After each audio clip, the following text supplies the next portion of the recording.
All right. Welcome everyone today to our second workshop of the RNA series. Last time, we went over bulk RNA seq, and I think it was a very interesting look into a luad tumor, and we are going to extend that now and take a further look into basically a higher resolution view of single cell RNA seq. And this will also be a two-part series.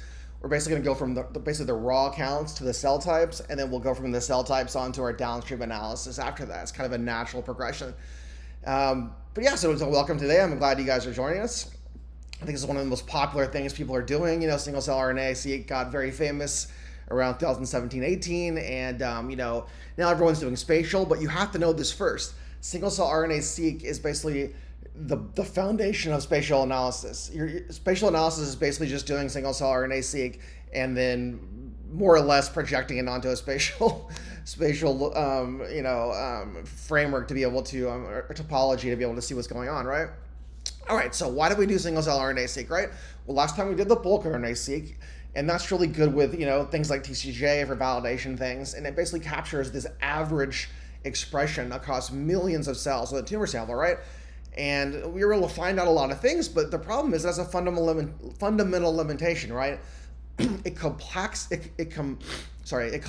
the complexity of this very heterogeneous tissue that we know into a single average signal. And that basically just obscures the contribution of our individual cell populations, right?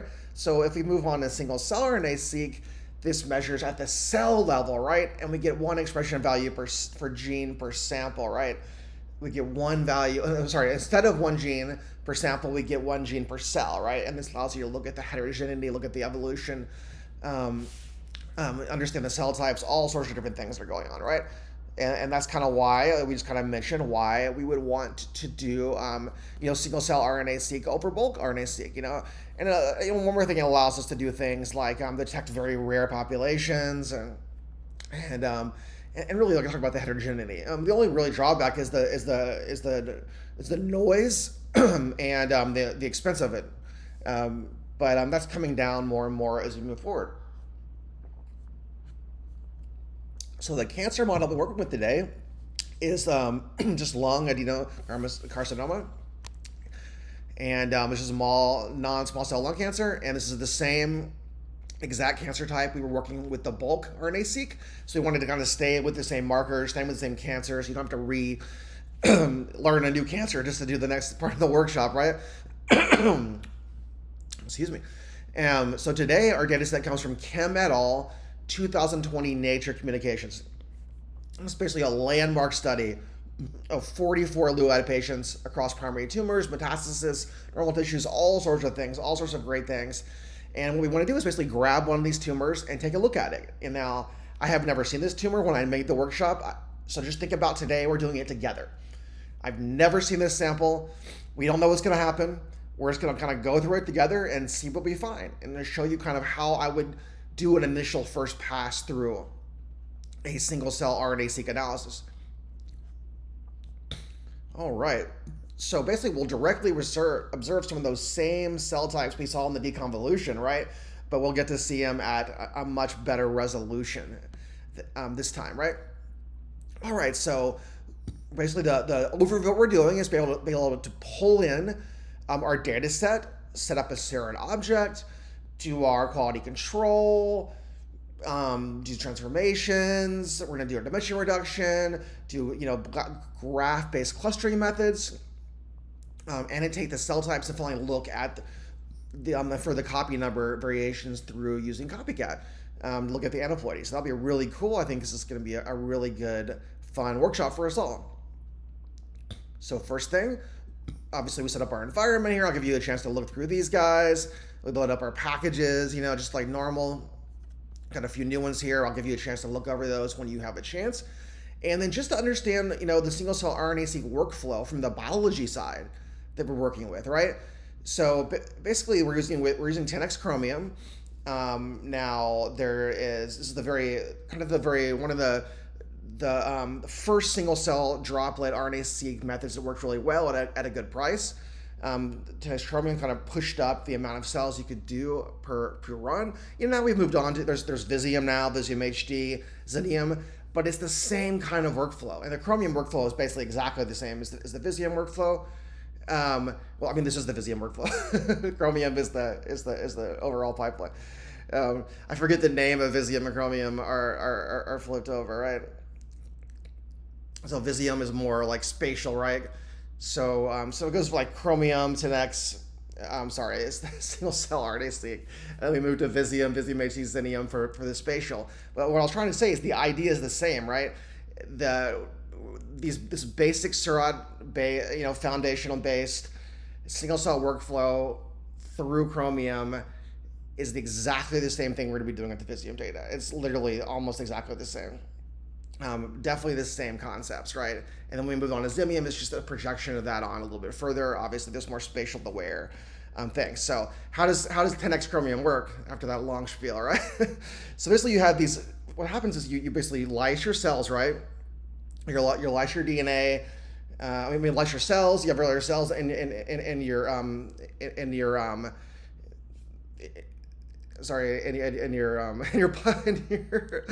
sample. You have all your cells ready to go, basically you introduce into a microfluidic chip, and basically what happens is there's these little tiny oil droplets, right? And the cells kind of go inside the little oil droplet, and for the most part you get about over 95% one cell on each droplet. Doublets are actually a problem. We'll talk about it later. But just think of it as these individual cells are capturing these tiny oil droplets. And then each cell gets a unique barcode. So it tells you what cell it comes from. And then it also, each mRNA transcript inside each cell gets its own UMI, unique molecular identifier, right? And why is this important? So you need to have a barcode to know what cell you're coming from, right? That's obvious, right? But why do we need this extra unique molecular identifier? Well, it's just kind of to normalize whenever the mRNA gets sequenced and gets amplified, right? Some mRNA transcripts might get amplified a little bit more than others, especially in different cells for different reasons. So we just want to know how many actually were there. So let's say you have 10 transcripts of one gene, 5 of the other, right? So one's going to have 10 UMI, one's going to have 5 UMI. Well, what if the 5 UMI guys got amplified 10 more times than the 10 UMI guys? They would look like they have a higher expression than the other guys, even though the other guys actually have double the amount of expression. So that's why you have that unique UMI in each one. So so you capture the cells in the oil droplets, you do your barcoding, then you do your library prep where you do the mRNA is reverse transcribed back to cDNA, then you do your amplification, you fragment into your sequence library, and you put it into your Chromium sequencer here, right?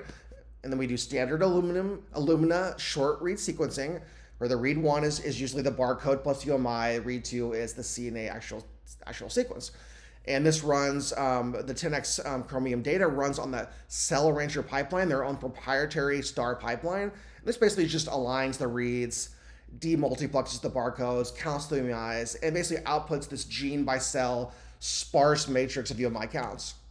That's what we have. That's all we have to start with, right? That's all we want. For a raw count, we have our cells by genes, and then we have how many raw counts there are per cell, per gene, right? And a very sparse matrix. It's almost all zeros, you think about. So let's say, how do we get this data? Well, it's loaded, it's up in the Geo depository, which is a very common place for it to be. And the paper basically gave us this URL to go to. So we basically grab this URL, and then we basically just download the file. And then we unzip it, and then we load it in as an RDS file. So downloading it, unzipping it, really no problem at all.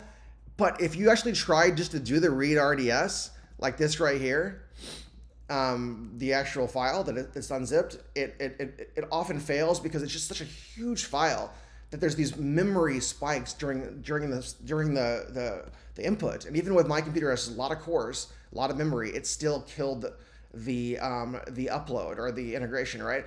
So its ability to read into the proper RDS file. So if you use the GZ file, something I learned, it basically just imagine like a faucet dripping in. It's still really fast. It's just a little bit slower, and it basically just drops in like a faucet, a little bit of data at a time, so you don't have that huge spike that ruins everything. All right, so basically did that, I basically just GZ'd it into a dummy variable, and then I read that in as the RDS file. So now I have my full file in there, and I see here that I have thousands and thousands of genes and cells because it's all the tumors together in one thing. And I'm going to look at kind of the column names and kind of see how, it's going to be different barcodes, different cells that are attached to different samples, basically. And basically just want to extract out those sample IDs, count the number of cells, kind of show the sample types, just to kind of give you an idea. It's just data cleaning to overview what we have here. And if you see here, we have 11 primary tumors. So here's where we want to subset out to one tumor and grab one of those to work with. And to know, I don't know which one to choose. One might be better than others. We could go look at the paper and make it a priori decision, but I think it's kind of cool just to choose one. And let's just see what happens, because that's what would happen in real life, right? So let's just kind of choose one in the middle that has kind of a normal cells. Let me choose TO9 that has 3840 number of cells, and that's what we're going to go to work with. Could have been any one. We just chose that one. So the first thing we're going to do is working in this Surat system, right? And think of Surat as like the central data container for your single-cell RNA-seq analysis. It's very similar to what the summarize experiment we used from the RNA Workshop 1. It's just basically a container to put all of your information and be able to pull from to do analysis from it. So you can organize it and see what's going on. You can hold your counts, your normalized data, your dimensionality reductions, cluster labels, metadata, all in one place. And it basically just has you list your matrices, then it also just has a metadata column where it just has columns of information associated with different cells. And that's where it just keeps being updated, and then we're able to grab that and draw from that to do our more analysis. So the first thing we want to do is create our Surat object, and we basically just take in our normal tumor matrix, just it's our count matrix that we created up here. Right here, full matrix. Let's see, tumor matrix. Oh, sorry. This is our count matrix, our very basic count matrix that we put in there, that we created up there. And basically, I'm just doing the very, very, very, very minimum here. Minimum cells equal 3, minimum features equals tumor. Yes, so the tumor matrix right here. Sorry, I got a little lost here. So full matrix, table out just our samples. So this is just our sample tumor matrix. Tumor matrix goes right in there. Sorry, sometimes I'm like, where did this come from? And so look, minimum cells equals 3. This is very, very conservative input. What we mean by that is we want to remove genes that are actually detected in fewer than 3 cells. This is just most likely just going to be noise, and we want to remove cells. Here, minimum features equals 200. Remove cells with fewer than 200 detective genes. That's just probably going to be most likely like totally empty, right? Not that many genes there. So this is a very conservative filtering that we will kind of build upon as we go here as far as filtering. So it just creates our object, and in case our Surat object, we can go and see what that object actually looks like here. We go into our R object. I've already run the whole workshop, obviously, but you see in here, you look at your assays. You have the RNA assay, which we have right now. Later when we transform, we'll put the SCT assay. But see how you keep your former assays so you can have them all together so you don't write over everything. And then you have like your different reductions later when I do PCA and stuff. And you have your metadata column, which has all your information, like your counts, your features, percent mitochondrial content, everything. We go through the deal and we add on to it. That's what your object actually works. You see how it's just kind of storing all this data for going through later. So now we look and we see how we have our object here, 17,745 genes and 3,140 cells. We have our RNA assay, and that's the one that's active right now, and our layers, we're pointing to the counts. And so we can just kind of look at that here, the head of my object. Since we're stuck in counts, it's going to give us our counts, our features, right? So we have our cells, and then we have how many, our full counts, which is like your library size per cell, and your number of features is basically how many genes you found there. And if you want to look at kind of just the RNA matrix here, the counts, you see this very sparse matrix where you just see, your raw counts here when you can, and the rest of them are going to be zeros. So what's the first thing you do with single-cell RNA-seq data once you have it? Filter, right? Quality control filtering. Now, QC in single-cell RNA-seq is arguably more important than bulk RNA-seq. I wouldn't even say arguably, it totally is. And we saw how important it was in bulk, Because remember, RNA, if you don't control for the filtering the batches, it can throw off your entire analysis. It's not like DNA. It's very difficult. And as you'll see moving forward, I want to like also explain that DNA is more like engineering. It's more like physics, engineering, chemistry. There's things that go logical ways, logical paths. If you know the basic ways to calculate things, do things, you just kind of move along in a linear path to get things done. It's very rational. It's very deterministic, right? RNA is not like that at all. RNA is like playing jazz music or painting a painting. It is very subjective. It's very artistic. It's not obvious at all. So not only do you have to know the fundamental knowledge of the cancer domain knowledge and the computational knowledge, you also have to have this kind of almost subjective artistic ability to be able to choose the right parameters, filtering, things like that. You'll see what I mean. It's definitely the truth. And really, because you have, not only do you have all the same kind of problems you have with RNA-seq in general, but you also have more problems. You have empty droplets, you have dying damaged cells, you have doublets, and then spatially you add on more artifacts, right? So being able to filter is extremely, extremely important. And just an idea of how to learn how to do it. These are the very foundational ways how to do it. You can apply it in different ways later. So first we want to just know some metrics. How much mitochondrial percentage, percent riboclonal genes, percent hemoglobin genes, things like that. Also, we want to do a log 10 genes per MMI, just kind of gives us an idea of the complexity. And basically what you do is you use this percentage feature set function, grabbing the object, and look for the pattern. What kind of pattern you're looking for? So I want the percentage of features that show this pattern in the data set. This is a mitochondrial pattern. You usually have MT dash before, similar to these guys as two. These kind of just things go along with it. So by running that, we're able to add that to our object in that metadata column like you saw, and now we have those QC metrics available. You can see here, you can kind of look at the medium and the mean of those, min max through those to get kind of overview. And then let's plot these. So to plot you have a good violin plot of metrics here. The way to do this is violin plot, VLN plot. This is all the Seurat package. And you just do your function, you put your object in, and you put your features. That's what you're pointing to. That's the column in the metadata you're pointing to. I'm pointing to these 4 different things, and then I'm plotting them out first to look. And this is kind of what a normal single cell filtering panel looks like. I think we'll first look at the ribosomal. There's a lot of ribosomal genes, but they're pretty ubiquitous as long as there are different percentages across these different genes. It seems like it'd be kind of a reasonable normal pattern. We want to look into this a little bit later, but extremely high values may mean there's just a lot of these in the sample that was just contaminated for some reason. We could get rid of these genes, but it's possible getting rid of genes might throw away a lot of the cells. So I think it's not really hurting our analysis here, but it's worth flagging, but it's something that we have to really worry about or filter for in this context. Mitochondrial. This is often indicative of cells that are dying or dead, damaged, right? You don't want a high percentage of those, then you're just looking at damaged cells. That's not going to help your analysis, right? So what do you normally see? Well, anything below 20-25% is actually pretty good. So everything below 15 solid here, everything below 10 is tight and really good, right? So we don't have that big of a problem with mitochondrial content. If we did no filtering, it probably wouldn't matter, to be honest with you. So we're just kind of filter out top. Maybe this guy is a little bit of a relic artifact. So we're gonna go right under that guy at 15. You could have gone right above. You could have gone here. It's just a painting, right? It's a matter of perspective. There's no right answer. And you really just have to make these decisions. You do your further analysis, and then you come back and check if it makes sense. And then you reiterate through. That's how you do single cell RNA-seq analysis. So if you look at the top right here, is total UMI counts per cell. This is basically our library size. Total counts for the whole cell over all genes. And this is a pretty good size. We feel pretty good about this number here.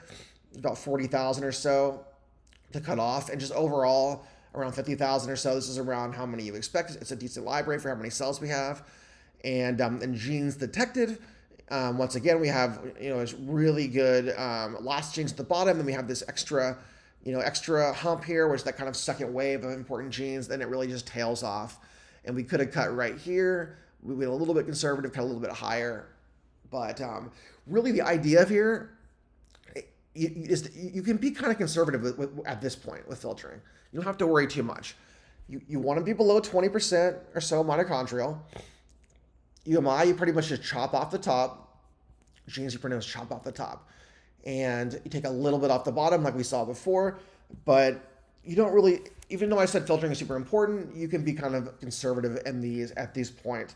And really what you're worried about are doublets. So if you have a cell up here, probably a doublet.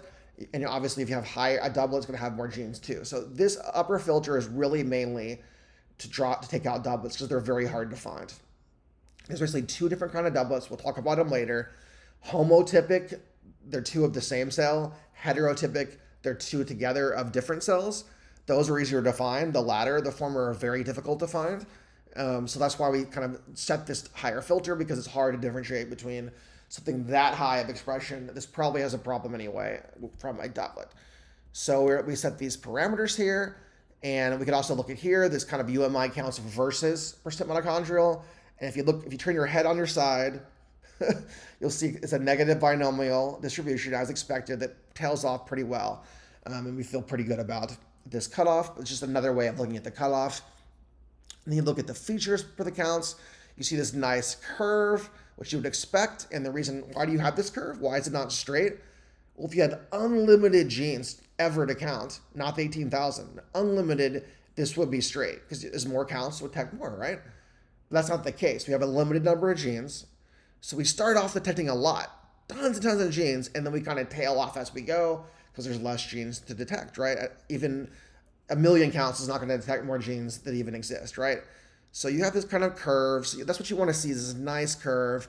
And then it starts to break off and spray up. That's where you want to make your cut. And you could even model this thing as a nice curve. And when the curve breaks, take the top. There's a lot of ways you could do this. So then we're going to basically grab what it was before, just so we can compare, and we're basically just subsetting this out with our new filter. So we're going to leave our one that's safe lower bound, same as before. We're adding the percent mitochondrial 15 in count RNA. We're cutting off anything, that's over 40,000, and in future cutting off everything that's over 6,000. So we feel pretty good about our initial cutoff there. We only lost 47 cells, about 1%. Makes sense. We have 3793 to move forward here. And we feel pretty good about this. Moving forward, if we had something like PMBC, obviously we do a lower mitochondrial. So it matters. Your cancer type matters. Your sample type matters. You can't apply the same filters to the same things. You have to iterate between different cancer types. It really is, a lot of it's data driven, and you look what you did. So we did the best we could do to find these doublets, but can we go a little bit further? Are there any tools out there that might be able to help us find, especially those heterotypic, which seems like you should be able to capture in some ways, right? And it's true, we can. So basically, just to start from just explain off the top, why doublets are bad, because they create hybrid expression profiles that make fake clusters, can throw your entire clustering off, right? So if you have two cells captured in one droplet, you have two cells of RNA, right? That's your problem, right? You basically get doublets on an average of 0.8% per 1,000 cells loaded. So if you loaded 8,000 cells, we expect about 6%, right?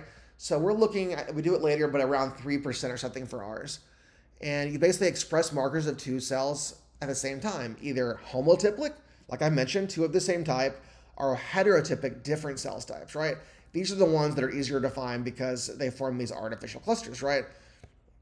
So let's run doublet finder. So it needs just a very preliminary processing pipeline. It just needs an embedding to look at. It doesn't have to be complicated. It doesn't have to be completely right. So we'll just run a simple embedding, very normal, very standard parameters, and see what we get here. Just to give it a foundation to move forward, right? So we do our normalization, our find valuable features. And if you ever here look back, I guess I'm going to stop here to say, to learn more about what we're doing here, you really need to look back last semester in the later machine learning workshop videos, the red ones, right? I think it's workshop 2 and 3 of those. Really go into this. They go into PCA, actually one and two, I believe. They go into PCA. The number one goes into PCA, number two goes into dimensional analysis, reduction analysis, three goes into clustering, right? And they go over this all really in depth. They talk about how to use Surat. They talk about how to use graph-based clustering, how to do PCA. They talk about all these steps of the Surat pipeline, everything. It's all there. So please, I don't want to waste your time today. Just go back and look at that when you have a chance. It's there. So going through the normal Surat pipeline, we normalize, we find variable features, then we scale, then we run a basic PCA, basic UMAP, then we build our KNN graph, our SNN graph, doing find neighbors, and then we do find clusters using our Louvain here at a common resolution to get our first embedding. We do a simple calculation to see what we'd expect the doublet rate to be, which I believe ends up being 3%. So we're expecting about 97 cells, about 3%. And basically we're just kind of adjusting for the homotypic doublets here to run our doublet finder. So we basically have to just choose our K, which is just basically community parameter of neighborhood size. And to do that, we run these three things: parameter sweep object, summarize sweep based on that sweep, and find PK based on that. And that gives us this BC in by N, and we just grab the ultimate PK out of that. And then we basically just run doublet finder. So basically what we'll see here, we'll plot that, see what we do here. Just a quick look on this. We want the highest BCI metric, the highest value. There's two ways to do this: the very highest or the elbow. And so one problem here, at the end, it often goes up high if there's an artifact, but then it also often comes back down, and that's your highest peak. So either there's an artifact or it's the right spot. So basically I looked both ways, looked at the biology, and this ended up looking like the right spot. It actually fit later on. So we could look farther, and we should, but in the interest of time, and because I double checked it, we're gonna go with this highest value. We also could have, if this was the artifact, maybe we choose the elbow here, and I show how you could do that with the code right here. Anyway, we chose the 0.3 value, the high one, and let's go ahead and run our doublet finder with that. So we have that optimal PK shows there. Same PCs as we chose before. This is just a standard parameter. We wanted to look at this by our adjusted p-value and or exponential adjusted, whatever. Don't remember, these are kind of complicated. Don't worry, they're standard. We run the doublet finder and we look at the classification, and just as we thought, we have 97 cells, 2.6% doublets, right as you would expect it, right around the number we would expect. And if we plot those, look where they end up, right between two different clusters that we know exist, right? So this is really good because these kind of doublets, the heterotypic, should concentrate between clusters, right? Not within them, because they contain maybe a T cell and a macrophage. They contain expression markers too. So they're averaged out and they'll end up between the two clusters they should be, right? If they were in the middle or by themselves, they'd be more likely something like homotypic, right? So now we feel like we did a pretty good job of finding them. They make sense. We can just go ahead and remove them. And then now we have 3,696 cells to work with at our end. All right, so we're in pretty good. We've downloaded our cells. We have done some good filtering and taken out the doublets. So just a quick topic on batch correction. So today we're just working with one sample, right? So we don't have to worry about batch correction. We saw before with bulk RNA-seq, if we're combining in different batches, we have to be able to correct for those, because when you're doing the experiments at different places, different times, different reagents, different sequencing days, different temperature, the attitude of the person making it that day, they had a bad day or a good day, this can affect the RNA expression. So you have to control for this. If you're in the same batch, you don't have to worry about it. So if you're in the same sample, same day, same everything, same sequencer, you don't have to worry about that. So so to basically try to show you how we could just in practice deal with this, I'm going to create synthetic batch effects and pretend like in our sample that the cells came from two different batches. Like, let's just say we had to process the sample at two different times, and we had to split, the cell into our little Eppendorfer tube, and we further did the amplification for our library on a different day or something like that. And that ended up being a little bit of difference between our two batches, even though they were in the same sample. So you could justify this in theory, right? Same sample, same everything, but we know there's different batches, right? So in that sense, we would need to take our object and basically make these synthetic batches to try to recapitulate what's happening here. So I just made synthetic batches, just randomly assigned cells to A or B to pretend like they're batches, right? And we can plot these. I'm not going to bother plotting these right now because they're going to be a mess because they're not real.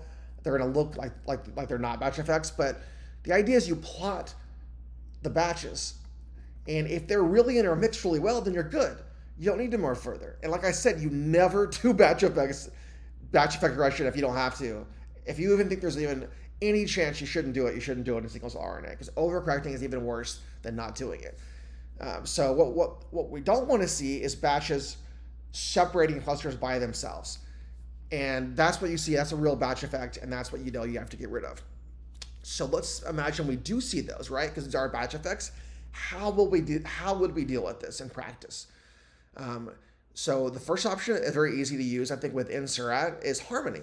It's very fast. This works if you know your batch labels, which we do.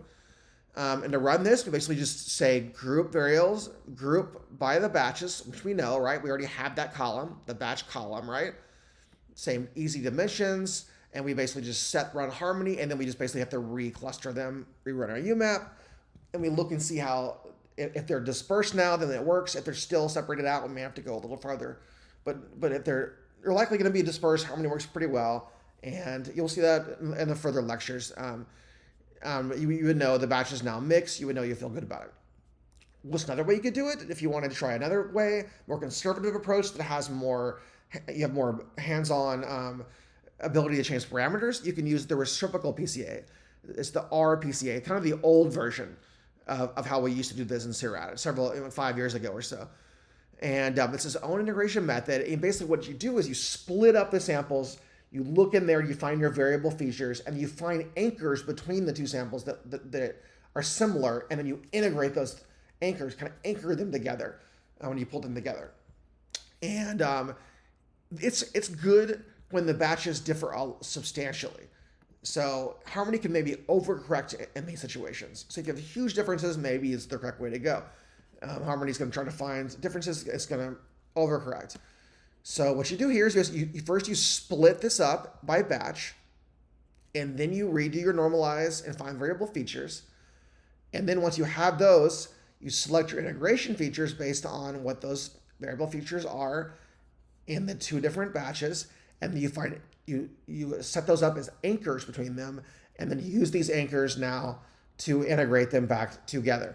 And then once it's integrated back together, you just rerun everything. You have to do the scale, PCA, clustering, all that again, and then you rerun the UMAP and see where you are. And most likely you'll see the interdispersion. You'll feel like it worked pretty well. All right. What if you don't know the batch labels?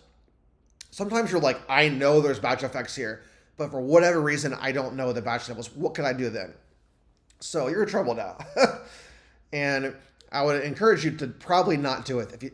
But however, there's a lot of new deep learning methods that are being coming along. You see more every day. They don't work all that great, but they're getting better and better, and they'll get there.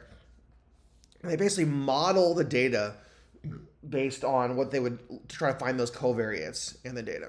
We kind of saw that in the batch effects, if you remember. We tried to find those surrogate variables, basically. Very similar. This actually runs in a Python environment in R. I try to stay away from this usually for you, but I just wanted to show you an example of how you could do this. If you don't already use Reticulate, it's a way to pull in a Python environment in R very easily. It's not very robust. You cannot run a lot of Python stuff there, but in specific examples, it's very useful.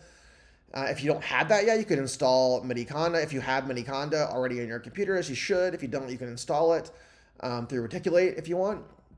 Then you basically just create these environments it's basically another Conda environment just for your R, and you create this sci-fi environment with Python 3.10. That's all it's going to be there. And then I'm basically installing these two packages. So basically I have a new environment with Python 3 and these packages. I call that environment, I import the packages, and now I run them. I basically just grab that very basic RNA count matrix, and then I set up my model here. and basically model the data and pull the embedding back into R. And then we basically just create a new object, and then once it's together again, then we run it again and look over, and we have our final object, and we can see if it worked or not. And basically only do this when you just absolutely know that there's a problem and you need to try to correct it. But be aware that this is something that's in development. Even in the newest paper might say it works. Remember, when you see methods work in papers, they always try it on a lot of things, and then whichever one works really well, that's the one they publish. So there'll often be several data sets they work really well with, but they may never work with your data set. Hell, you may never even be, there's papers that I've tried, I've never even been able to get the program working again. Like, I could never find the environment to make it work. So don't rely on these things to save you. That's my point. Excuse me. Okay, so now we've corrected for, let's just assume we had batch effects, we corrected for them. Now we have our sample. It's been filtered, the batch effect's gone, doublet's gone, it's been a long path, but we're here, we actually have our data actually ready to work with now. So what do? Now we run that pipeline like we mentioned earlier, right? But what I'm going to show you is a new way you can go, or a different way you can go. We kind of talked about it in the bulk RNA-seq a little bit, but we use, D-seq's median ratios right here.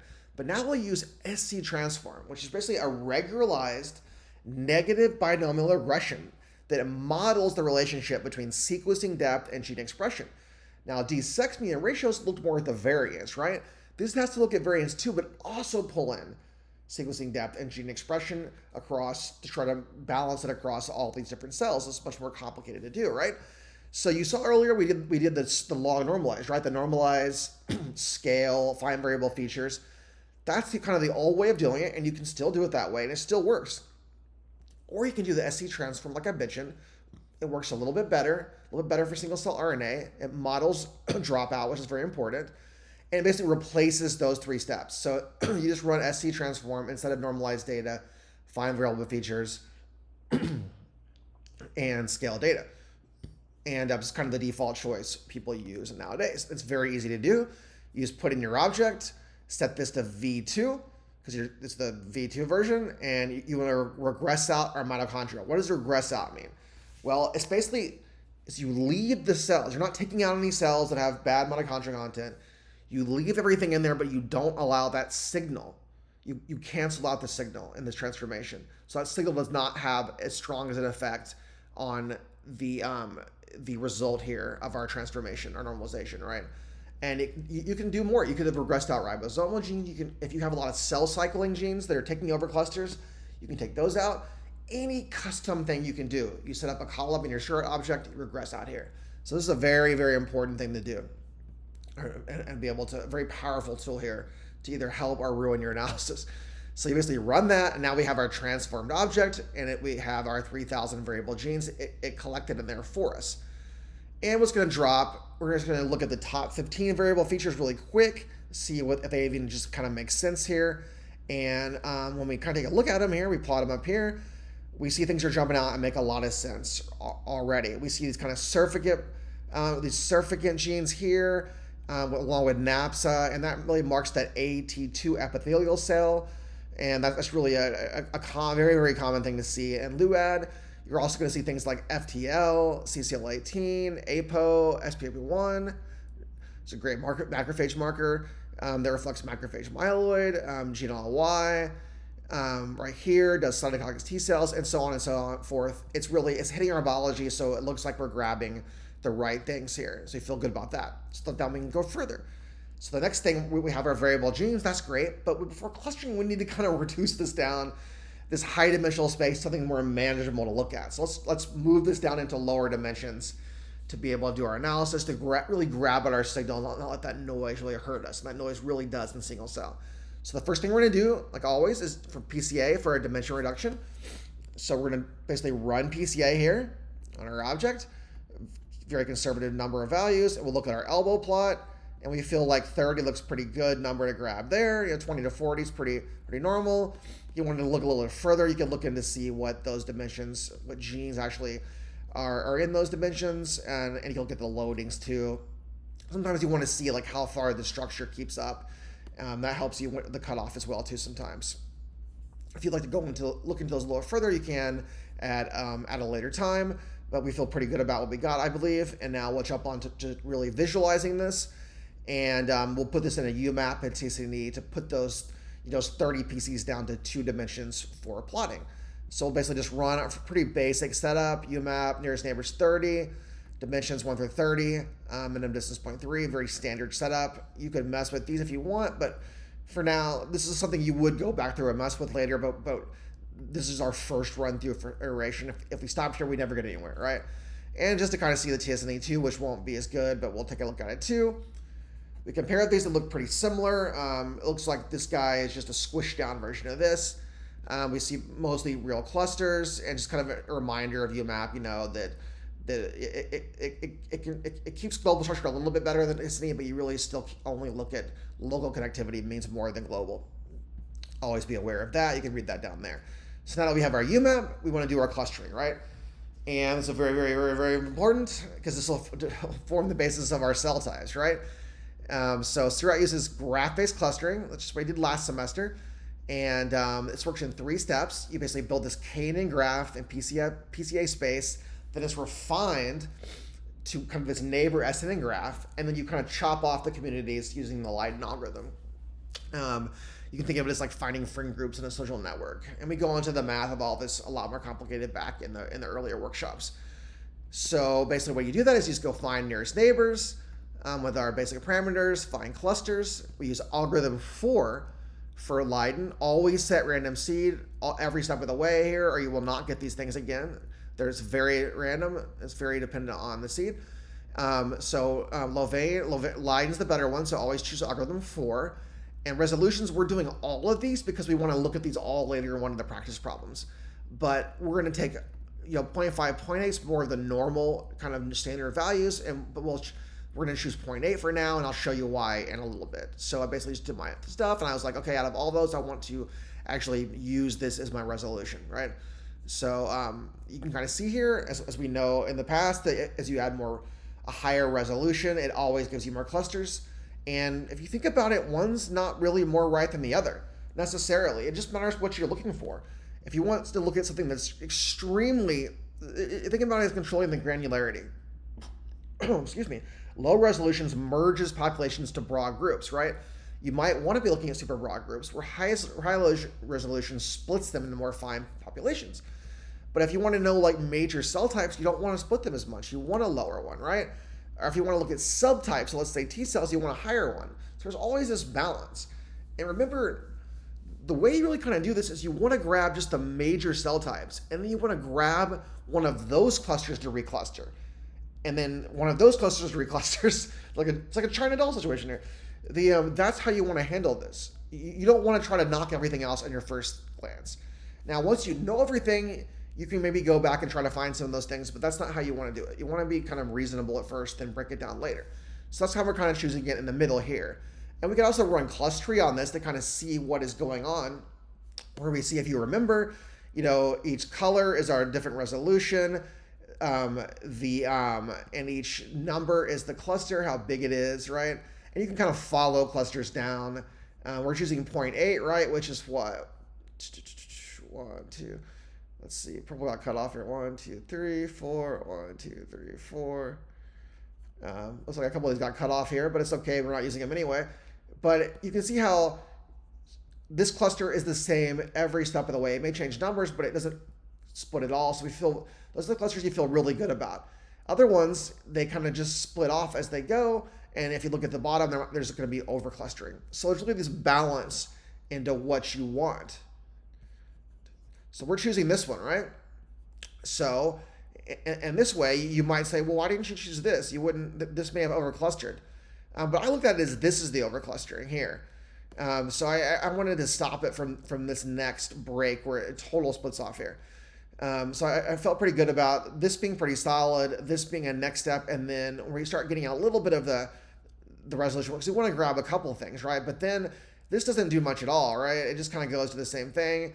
So it's not adding much, and then this kind of seems to be overclustering. So that's why I basically chose that one there. But once again, a painting, right? It's very subjective, and it really matters what you feel. And you can kind of follow the cluster. Look, see cluster 2 here. And this is cluster 2 here. And you could follow it along the way. It was in 1, 1, 1, 1, 1, 2, right? So, it originally was in this one until it split off. So it's kind of interesting how things broke off down the road. I think I might have done that the wrong way.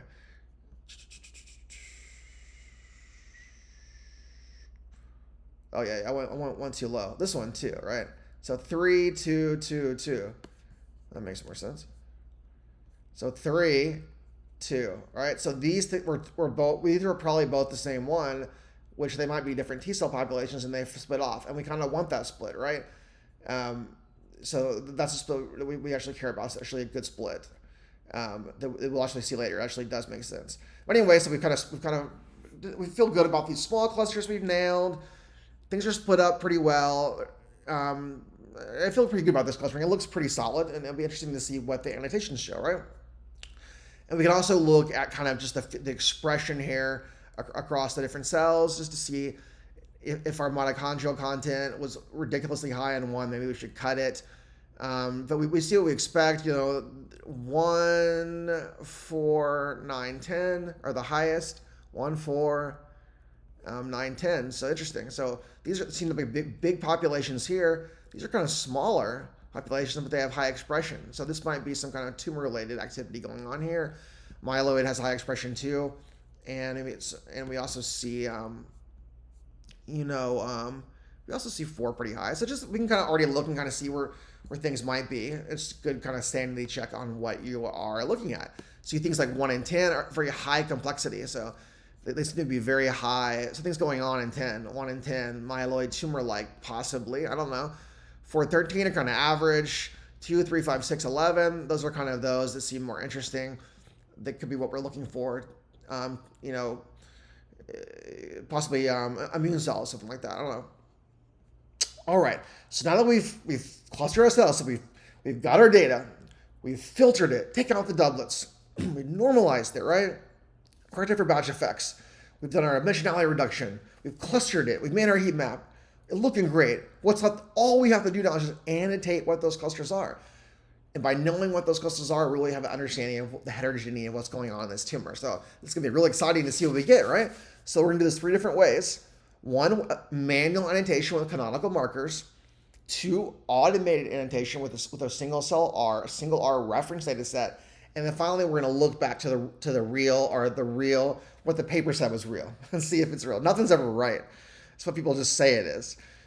See if we believe them or not. Okay, so back in the old days, back in my day, 2017, 18, you didn't have things like a single R, or they worked horribly, right?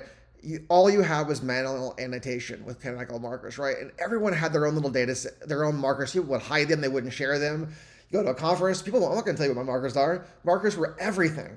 And it was just very, very, if you had very, very specific, well-curated markers that would fit your cancer and even your cancer response, everything. It was just very important to have these. So based on a lot of different papers, things that have been found in the last 10 years, we can grab some of the best markers that have worked across papers and collect them and use them for ours. So we're basically grab 3 or 4 genes from kind of a lot of just basic different cell types here. And also be aware, if you don't put a cell type here, it won't be found. So we'll see that later. But these are kind of the broad ones that we would expect to find. And we could actually plot those genes, just the expression of genes right away, and kind of see if some of them make sense. So we can plot immune markers on the map by using feature plot object and whatever feature it needs. It's going to look at that gene and it's going to find the expression on the plot and tell me where it is. So it's awesome. So we can know, okay, here we go. And remember, all this is back in the red lectures, really going through all this and seeing this if you want to learn more about this. And look at the practice problems too. I really go in depth with these in those workshops to look at. That's what they're there for. These foundational workshops are there for you to go back and look at so you'll understand these things better. So we see CD3D is really high here in this population. CD3 is really by itself up here. This NK seems to be split between here. The LYZ, myeloid marker, NK marker. I think this is like a mast cell marker. Which one is this? forget which, B cell. B cell marker, T cell marker, B cell marker. So like B cell, NK, myeloid, TPS. What is that one again? Sorry, I remember all these things. Macrophage is monocyte. TPS B is focal signal. Is mast. It's hard. You'll have to go through that. I can't remember everything on these. I go through them. I have to look at them again. This one's plasma. So it's already interesting. These are very distinct departments. NK, B, mast, myeloid, T cell. So we're already seeing some splits. So I feel pretty good about how markers might do a good job of being able to recognize these guys. Let's look at some epithelial and stromal markers now too. We see EpCAM down here, surrogate protein down here, KRD7 down here. So this may be more of an epithelial tumor possibility here. And then we see not much in these guys. PCAM up here. It's more broadly expressed. Could be kind of a discrete endothelial population here. You kind of spread out between there too. But I would look here and flag these as being possible tumor. So I already feel good about that. So let's make a dot plot and look at the expression of all these different genes and across all their markers. So here's all of our different clusters, all these different markers, some of the top ones here. Look at our expression and drawing upon everything we see and all the genes. We're able to see what lights up and able to assign some teletype labels. And a little bit of hand wavy here. I just kind of chose some of the high ones and where they kind of made sense to go. And there's some things I combined clusters here that had similar markers. And we basically applied those labels. And now they're listed as cell type in our object. And we ended up plotting these on the cell. And bam, looking pretty good. And now think about what we saw earlier. The B cell, the mast cell, the plasma, the epithelial NK. Those all were really great with just one marker. So just a few markers makes sense how I grabbed those really well. Even in like a tumor that we were just looking at, we don't even know what it is. Our first try through, we're nailing it pretty good. Tumor, remember we saw the EpCAM, KRT7 down there. We saw the plasma, B cells here. We saw that myeloid stuff going on around here. And we saw the T cells. Obviously, these T cells are going to be, could be reduced more, but we grabbed, what we know are true. And then the NK cells, we will split them off from the T cells here into their own group. I feel really good about these. These really spread out nicely. They've already fit things that made sense. And they kind of reflect the population. One thing we see is a very small tumor population, which is kind of a surprise, but it's not uncommon in these kind of tumors. And this is just a very, very immune hot tumor. We have lots of T cells, lots of macrophages. Macrophages are eating up tumor. They're really busy. These are the busy guys in this tumor. And this is kind of it's a tumor basically with high immune infiltration. And this is a perfect example of how bulk RNA-seq would be limited, right? A bulk measurement of this tumor would have been overwhelmingly shaped by T cell and macrophage, right? That's all we would have seen. So any of those other further cell types, we would not even be able to see what they're doing. They would have been totally thrown away. And those could be important. Who knows? So that's our canonical manual way of doing it. So now let's do it in our automated way, right? Through a single R. And basically single R is one in a lot of different methods that take a reference data set. And they use it to model and compare to your data set and be able to transfer kind of over those labels. And you could imagine you have a reference data set in the same cancer. You want it to be the most similar as possible, right? So if you have more of a cancer cell data atlas of normal cells, it's not going to work as good, right? You need a cancer atlas. And the closer that is to your data set, the better it's going to work. If it's super close, like your own reference data set from your own sample, going to work really well, right? And that's one thing people do a lot. They'll do a single cell RNA-seq and they'll use that for your spatial deconvolution, things like that. So if you have data of your own sample, obviously that's super great, but you're not going to have that, you're probably not going to have that. So you just need to try to find a reference set that is close as to yours as you can, and obviously the closer it is, the better it'll work, right? So what we're going to do, we use this blueprint and code data, which is kind of, it has a good immune cell annotations, but it's more normal stuff. It's not perfect, but it's going to be good for what we have because we have such a high immune cell infiltration. So basically single R, very easy to use. You just run single R, you grab your assay from SCT, you just put in your reference and run it, bam. and get the labels, throw them back on, and we'll see what the annotation was. And this is going to be very interesting to see the comparison. B cells really goes up there, so B cells matches. This is just a further breakdown of masked the different markers, so it's not too off. There is epithelial cells here, so it's kind of like tumor. We have macrophages, monocytes, very similar to macrophages, monocytes up here. Some more endothelial. We got NK, and it basically split T cell into CD4, CD8. So it did some things better, like T cells. It did some things worse, like some of the other guys. So, it got it pretty good. There's pros and cons from each of them, but I think ours is probably the better one, except the CD8, CD4 might be good, and we might rethink this, what's going on here with these guys. Something weird is going on with these guys. But I'm just going to give you an example of how you could use single R and a way to do it. Finally, we're just going to grab our annotations actually from the Geo download and take a look at those and go ahead and put those on there and compare them back to what we see. And bam, we got this thing really close. Look, check this out. B cells, mast cells, plasma cells, tumor, T cells, NK, macrophages, monocytes. We nailed this thing. So we grabbed a sample that we both had never seen before, ran a simple first pass basic analysis together. And this is what I did the first time. So it's pretty like it's today, right? And pretty much nailed this thing. And obviously we're not going to nail all these little things, because the next step, we take the T cell compartment, cluster them more. Take the myeloid compartment, cluster them more. Take these guys, and we go through and we'll be trying to find more genes. What genes can get the activated DCs, blah, blah, blah. So that's the next steps you would do. So you're not going to nail it 100% so it's a home run, what we accomplished. Home run. And really the main problem I see is over here. There's dendritic cells over here. But guess what? We didn't have dendritic cells in our canonical markers. If we would have, I guarantee we would have nailed these things. I'm not guaranteed, but I bet we would have nailed them. And that would have made things really well. That we basically would have killed everything. So the fact that we didn't have these, and the myeloid, the dendritic cells share markers with the myeloids, obviously they're going to go in there. They didn't have the dendritic genes to look for. They looked for the ones that were closest to these. They got looped into these guys. That's why it went wrong here. And your cross tab kind of show you if you want to look more into how much they would, but it's pretty obvious what's going on.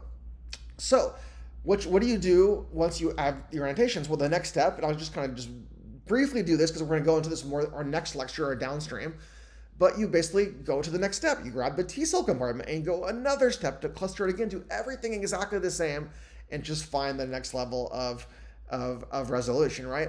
So to do that, we're just going to have more in-depth T cell markers for more cells that are more in-depth, kind of like the ones that tend to match some of these up here. So we just set up our signature just like before, and we're basically going to subset our objects. We do subset by cell type. We just grabbed what we considered and set as marked as T cells in our clusters, and then we just redo everything. So we subset early on, and then we're just looking at that only. We're doing our SG transform, PCA, nearest neighbors, clusters, UMAP. We're doing it knockout, all that stuff. We're going to do one more thing, so we don't have to do the dot plot and all that stuff. We're just doing a quick hand wavy. We're going to do add module score, which we'll talk about later. This add module score basically looks at every single cell and the expression, looks at how much these genes are expressed in that cell more than others in the control group. And if you have the higher the expression of these cells, the higher score it gives for each one of these things. So if you had a high expression of these genes, you're going to have a high score for naive CD4+. So add module score is a very powerful tool to where you can give it any gene signature you want, and it'll go and look for the expression and assign you a continuous score for that cell or spot later when we do spatial. So that's what we're doing here. We're just saying we want T cell markers. We want to add a column for each one of these with that score. And then we're going to map. Basically, we're going to look in each cluster, and whatever cluster has the highest score. So it's going to mark everything on the score. Then it's going to look in each cluster that it found, and whatever the highest score whichever subtype has the highest score, it's going to mark on that cluster. That's what I did here. And we're able to split out the CD4, CD8. It's really nice, just like we did, which is really, really nice here. I'm really happy with that. CD4, CD8, take a split, and we have kind of a cytotoxic here, kind of in a mix, cytotoxic, kind of a mix didn't quite go cytotoxic. We have our cycling cells. We'll see, I will show you later. It's very interesting. These are going to be cycling cells. I just happen to know.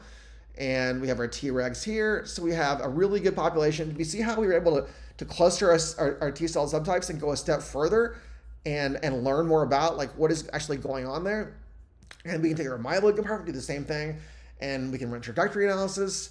And we can even take this and go and just cluster this further. So this is how you can go to higher resolutions. And you can look at the different clusters and kind of see your dot plots and see how well those are represented and see if they make sense. And ours reasonably makes sense. So one of the last things we can do is look at the ability to predict copy number from single cell RNA-seq data, which I think is really, really cool. So if you think of there's higher expression in certain places, you might be able to map that back to the chromosome arms and see where there might be copy number expression changes.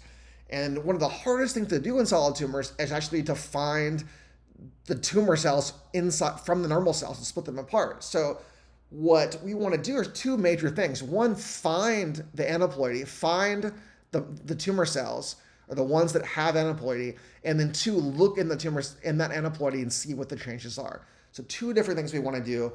We want to look at their chromosome gains, losses, things like that. And what we're going to use, copycats. So the two main methods that you use is single cell RNA-seq or copycat, inverse CNV, and then a lot of new up-and-coming methods. Every day there's a new one. But since I was in the Nicholas Navin lab, I absolutely just have to use copycat because really Gaio, our postdoc at the time, made that about 10 years ago, and I got to look at that one, right? It would be not right to not do it that one. So why do copy number inference? Why can't we just use EpCAM to find tumor? Well, EpCAM marks all epithelial, both tumor and normal. We need ones that just are tumor only. And I mentioned copycat detects large chromosomal gains and losses, not focal loss, not focal things, right? And so just we look at our EpCAM or NAPSA, that looks like it's going to be tumor. We feel like that's pretty good. And we look at LYZ, CD68, and we see, these are kind of combined to the myeloid population. So we feel like, and we already know that's myeloid. So we're like, what is our reference? So the copycat reference is really important to set. If you just run it wild, you never know what it's going to get. So our expectation is this is tumor, and this is normal, and this is normal, because this is T cell compartment, should be normal. This is myeloid compartment, should be normal. We know this is tumor, or we think this is tumor, it should be aneuploid. So I ran that, and what did I get? Let's see. So first, to run it, we grab the raw counts of RNA, right? And then we form a baseline of basically what we consider the reference to be, and then we just run in here. And it's pretty easy. The raw counts, S for gene signal. These are kind of common things. Don't worry about them. And then all these are basic setups. You obviously go through those things later, but it's very meticulous to do that. The main thing is name your reference and however many cores you have, because it's going to take forever. And then you basically extract the predictions, and you look back at the aneuploid cells, and you can plot them back to see what they are. And what I'm basically doing is here, so when I first ran this, it said these were the aneuploid, and everything else was normal. So that was aneuploid, everything else was normal. And I was like, you gotta be kidding me. Then I read T cell as the reference. Same thing. Everything was normal. It was aneuploid. And I was just like, God, why is it doing this? Now, copycat is well known to flip labels. So the problem is right here. It has to be compared to a diploid reference. And this works well when tumor cells are abundant, but we got just a few tumor cells. So it's not only that they're tumor, it's that they're just different. There's not enough of them to really have a presence in the data set, right? So they represent this very small group. So when this happens, it's very small, the algorithm kind of looks for another aneuploid population because that one's so small. It ends up flipping its labels a lot of times. That's what happened. It kind of flipped the labels on us.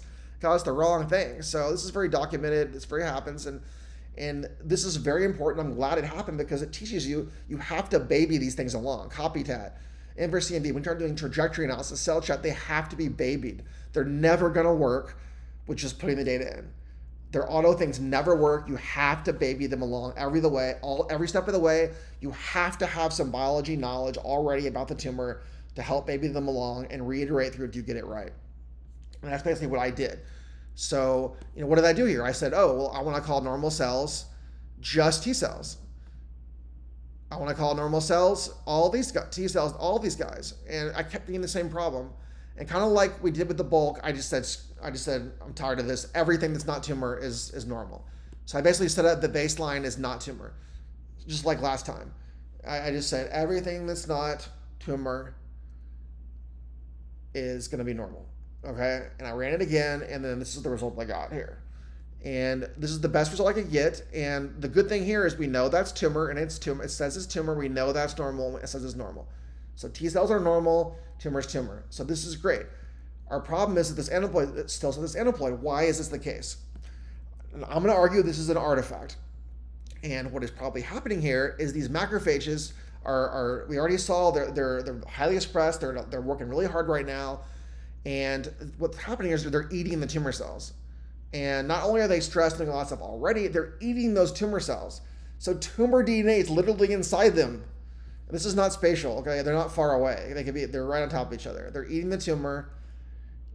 They have the literal tumor DNA in them. And since this is such a small population, we're looking at all this low-level DNA. The algorithm's trying to say this is aneuploid. That actually makes a lot of sense why it would do that. So we can't even say it's wrong. So, we could also just take these cells out and redo it. But what we can do here is, can we actually still use the calls? And I say yes. Because we're comparing against this huge T cell compartment, which we know is diploid. So all these comparisons are against this diploid population, right? So it makes sense this is higher. But we don't use these are artifactual copy number changes. They're not real. So we're not going to look and be like, oh, this macrophage cell has this copy number change. That's not real. We're only going to look at tumor, and these are real, and we can trust these copy number data changes. So this is kind of just an overview of what we saw there and what I talked about. Let's take a couple. I'm basically you can look through here. I'm basically going to build my own custom from complex heat map copy number plot. And you can kind of look at just the basis of how I did this because it's a good way to make these plots. And I basically all I did was grab the epithelial tumors. I just grabbed this guy here, and then I looked at the copy number predictions and I plotted it with by chromosome. You'll see here, it'll be obvious here. I plotted it up, complex heat map, 1, 2, 3, 4, 5, and so on chromosomes. And here are our 4 different clusters that we found. Basically what I did was I grabbed the tumor data, the copy number data, and then I did a hierarchical clustering. I cut the tree at 4. I found 4 solid clusters. There's not a lot of difference, but like you see here, this is missing. You see some areas, we see some amplifications, deletions that are interesting. It's extremely noisy data. Not a ton you can get out of it, but there are some copy number changes here and there that are interesting, and really more the differences, the heterogeneity. Even just knowing the heterogeneity, you can make a calculation of heterogeneity too. That's useful, right? Anyway, I did a phylogenetic tree as well. It's just a simple neighbor joining tree, and we're seeing similar distribution of our stuff. So I feel pretty good about that. It seems to be something that you could take further and look at in a more downstream analysis. So that's our session. We've gotten through everything. What did we accomplish? Well, we did our data downloading. We did our QC filtering. We removed our doublets. We normalized our data, did dimension reduction, clustering, cell type annotation, and then a C and B inference, right? And we were able to go from counts to annotated cell types, or we can take this further on to do our downstream analysis in part 2 of the lecture. So I did a little bit, just kind of a Seurat pipeline workflow overview. You're going to find this, like I mentioned, in the red workshops from before the foundational workshops. But you're also going to find it here. I kind of just gave you an idea of how you work with the objects, how you load your data, kind of the full pipeline again, some information about it, how to navigate your object after the pipeline, which is very, very important, how to do your visualizations. Everything's here that you need to work with that. So now that we got through all of those, let's just go through the practice problems. We won't have to go through them very in depth, but let's just kind of, these are all things that are going to deepen your understanding of what we went through.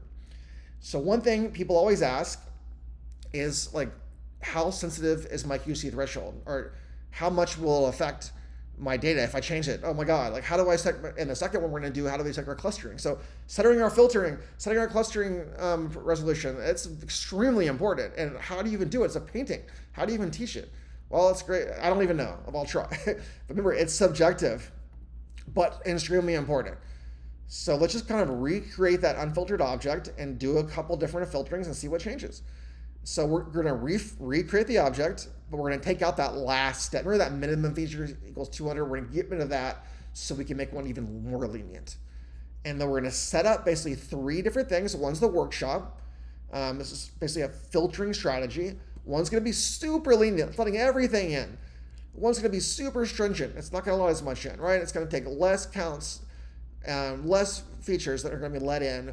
It's going to have more minimum features. So these are going to be prioritizing data quality. And we're accepting losing cells for that cleaner signal. Where the workshop's more the balanced, leanness more like, let's just keep it all and hope for the best, right? They're basically going to apply each filter to our 3 different guys and see what we get. And we see here that, in the workshop, remember 47 cells were left out, only 2 by lenient, pretty much everything. But our stringent one knocked out another like about 462. So there's these 400 cells we need to look at and see if those really needed to be taken out. And you can kind of go in here and kind of see what was removed. The green passed everything. The orange are the ones that are kind of up for grabs. They're the ones that are in between that just the stringent removed there. And these are the kind of these contested cells, right? These 12% of the cells that are kind of contested. And we see here the stringent cutoff is right here. So we looked at the mitochondrial contents kind of high below, right? So the number of cells with the mitochondria, I wanted to make sure I didn't cut them out, right? So that lower mitochondrial we went with didn't cut these out. So this is not a change. The stringent did not cut out mitochondrial. It had to be because of count, right? And if we're in the pipeline, basically on all 3 of them, we'll see that stringent actually has 1 less cluster. That's actually kind of interesting, actually. So there's less cells, so they cluster less. And if you look at the kind of comparisons between the 3 ones, we'll see in the stringent one, we'll see the overall layout becomes more compressed. Some of those small peripheral clusters appear less resolved, and the isolated rare populations at the edges, they're harder to distinguish. And this is kind of the practical cost of aggressive filtering in a very immune-rich sample. So it's not a catastrophic loss of populations, but erosion of this resolution at the margins, where really the most biological interesting rare cells often live. So that's why you have to be careful about being too stringent. So really that just shows the workshop one actually made sense, and you can kind of look into them a little bit further and see some of the differences here. And you'll basically just find, more or less what we talked about. And I'll kind of give you the chance to kind of look to see the difference. See mitochondria didn't matter, count mattered. But anyway, I think you got the lesson there, and it kind of shows you how different filters can matter. And really, like I showed you, you can be pretty conservative with that. Worry more about filtering later once you actually have some of your clusters. You can always do a DB scan later. You can look at a lot of different add module score things later and remove later. You don't want to be too stringent at the beginning. And really, you're just trying to find those doublets at the top. That's really almost your major thing. You're trying to get rid of those doublets.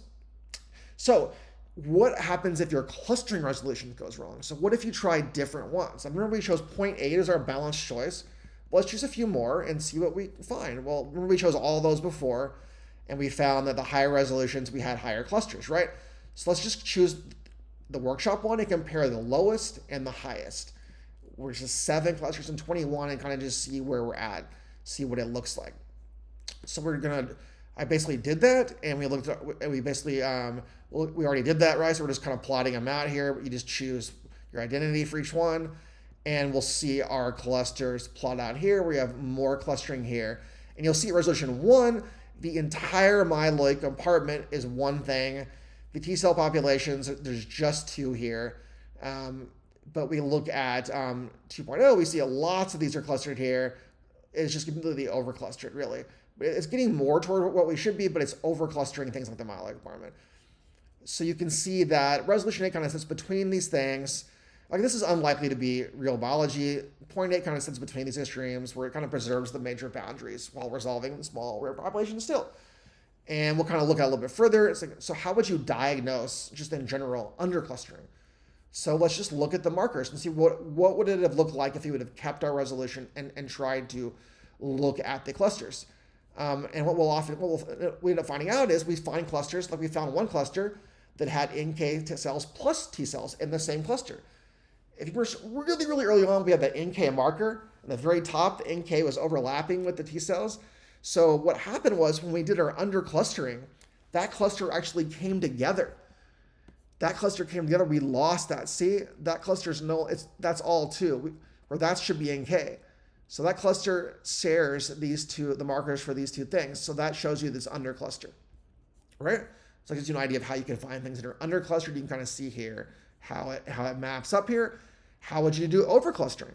Well, let's look at some of the different clusters and see what they look like before and after. So all of these guys stayed the same, where 2 was split up a lot.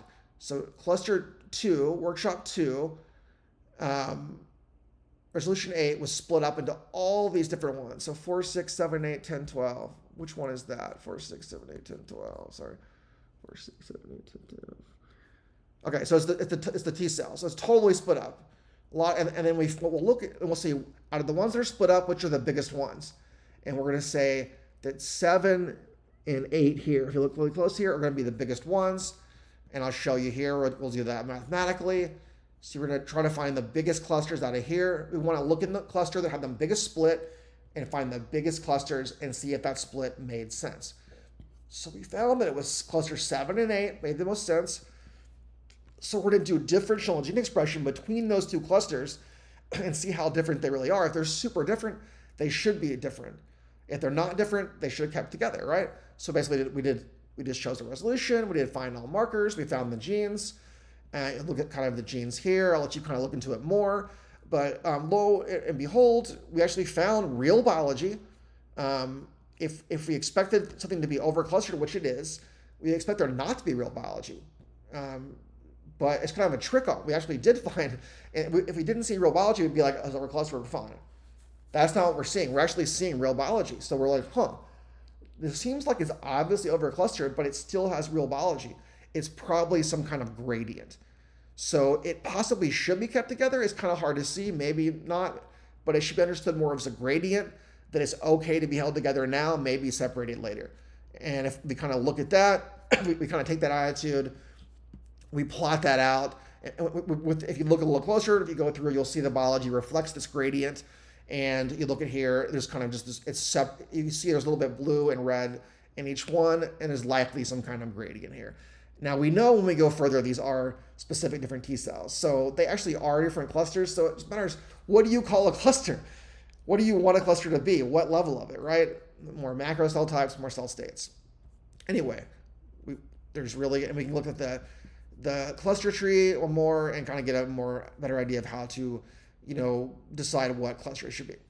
So finally, our last thing we'll talk about is cell cycle scoring and regression. So is your cluster real biology or just cell cycle?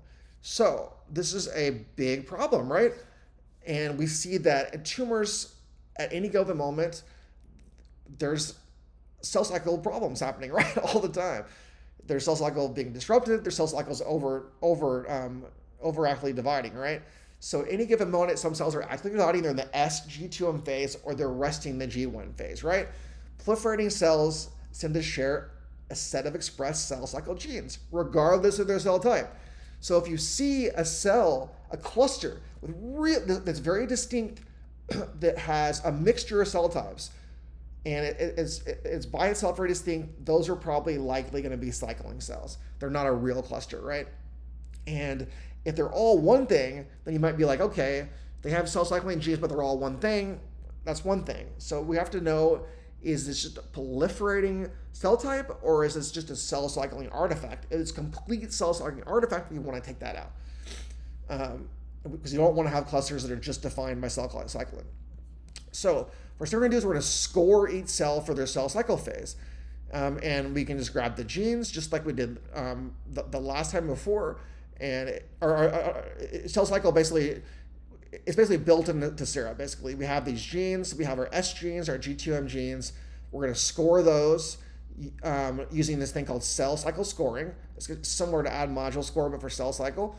And you actually could use add module score with the genes. It works just as well.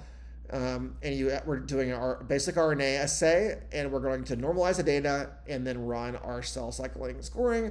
So we have a measure of cell cycling for each cell, and then we have our back to SAT for visualization, and we're seeing, wow, half of our cells are G1 resting, half are actually dividing. And let's kind of look at this on the map. And the one good thing we see is they're mixed together. They don't form their own specific cluster anywhere.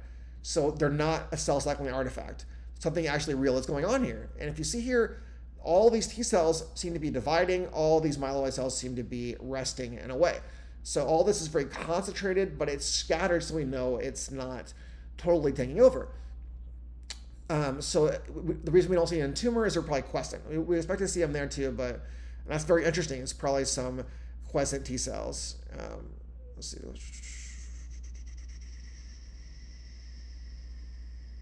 Just remembering what I did here. Yeah, this is interesting. So we don't necessarily have to take these out at this point. But we do see here, look how dark they are here. Something's going on here still that we need to look at. These could be cycling cells. And we'll see later, these actually could be cycling T cells. So it's really, really depth here. This is the only thing to look at, but don't worry about a huge intermix.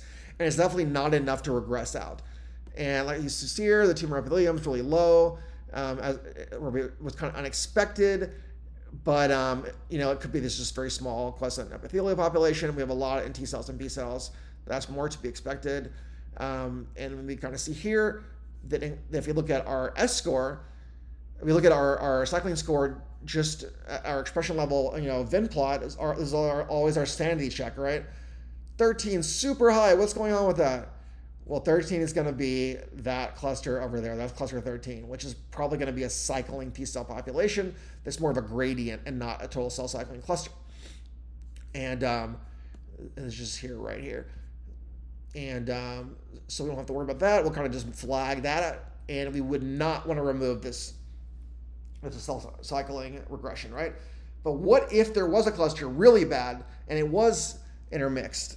And one of the things too is it's not intermixed. It's basically just T cells. So we know that's real. What if they're like every cell type intermixed by itself in the corner? We know that's obviously cell cycling artifact. We need to take it out. How would we do that? Well, we would do our SC transform at the very beginning. We would regress out those two. Remember I said before, we would regress out those as well, along with our mitochondrial. So let's do that. Let's regress out and see what happens. We regress it out. We run all of our stuff, plot it, see what happens, and we see that there's not much of a difference between this. This got a little bit more defined, but it's very similar. But oh man, the clustering, even though it has the same number of clusters, is completely jacked. It's just messed up, and it's completely messed up the biology, to be honest. The topology has just changed substantially. The clean myeloid T cell separation visible before the eruption is now small satellite clusters. And really, the clusters are degraded groupings because you remove that real biological variance. And the highest cycling tumor populations, like the tumor infiltrating T cells, they were. You can't just surgically remove part of them. And get the thing, it's going to do more harm than good. So we really see by regressing these out when we shouldn't have, it damages our result, which makes sense. And that shows you again why we shouldn't do that. And actually, it's worse. Look at the regression. It actually separated it more. It did the opposite of what it should do. So it just shows you that it's a really bad example. And you'll see that actually that small cycling cell can't even be distinguished the correct way as what it really is now. So it completely just shows that you don't want to remove things if you don't need to, but also keep an eye out for cell cycling issues because they could be a problem. So that kind of goes over our practice problem summaries. And you can I'll leave these for you to go through some common pitfalls to avoid, some additional research you can go through, some different learning methods. This Seurat guided tutorial is always good, or you can go back to our workshops from last semester, but you really need to have that basic understanding of Seurat. That'll help you a lot here and going forward to spatial.